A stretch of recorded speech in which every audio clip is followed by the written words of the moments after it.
Welcome to our latest update, 1.55 Royal Armour. Meet our heroes, armored vehicles of Great Britain. More than 30 machines of the finest British steel, 9 new aircraft, and 2 amazing North African locations have been added to the game. We can't wait to put British armor into the hands of our players. Some vehicles will be available to play right from the start. The rest of them will be first tested and then introduced step by step. Follow our news to learn how to join the beta test that also grants access to all the starting machines. Don't miss it. Now, let's take a closer look at the British. What aggressive players need the most? Speed.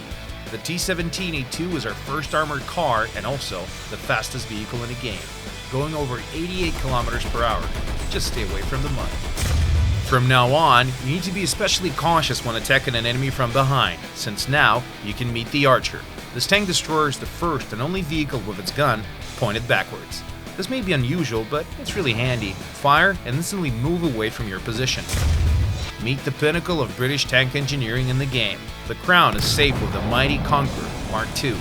Decent armor and clever geometry resulted in great armor slopes, a tough nut to crack from the front. While its speed is not that impressive, it is well compensated for with a deadly 120mm cannon sporting the fearsome APDS round that has the best penetration value in the game. The Comet, a further development of the Cromwell with the now familiar 17-pounder gun, can easily hunt any tank at its rank, but try not to get spotted or hit. There isn't that much armor protecting you from the enemy. The Tortoise. The British do love to call things by their proper descriptive names, huh? Slow? Yes, but faster than a T-95, and along with great armament and impressive protection, it makes a very interesting assault tank. Royal Armour also stars famous characters such as Lee Churchill, Valentine, Matilda, and Cromwell, who hardly need any introduction. Among the starting vehicles, you will see some of the most interesting modifications of these legendary tanks.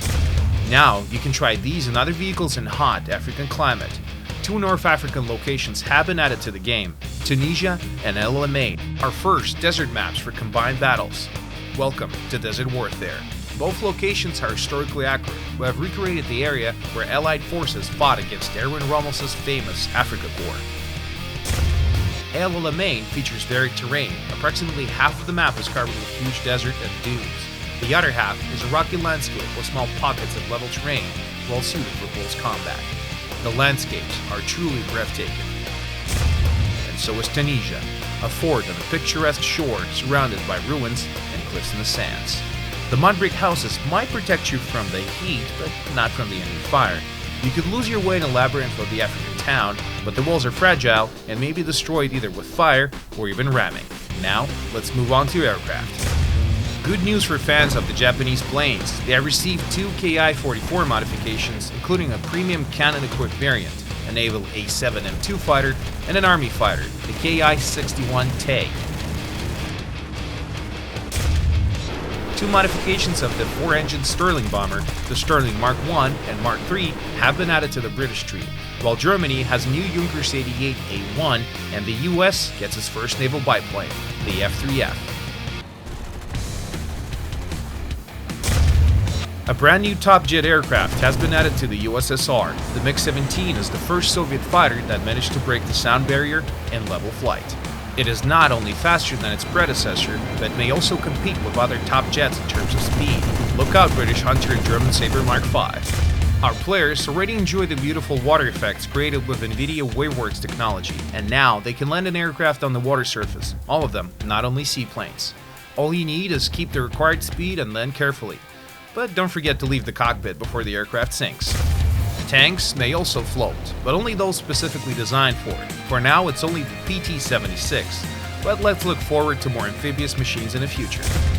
In the update 1.55 Royal Armour, we have introduced the concept of special missions. Battle tasks have been developed even further. You don't need to earn, purchase, or unlock them. They're available right after launching a special, newly added game menu. Battle tasks are individual, thus situations where all players who are trying to compete for one specific task in a battle and making it hard for the rest of the team to win are now impossible. There are many more changes we have included in this update.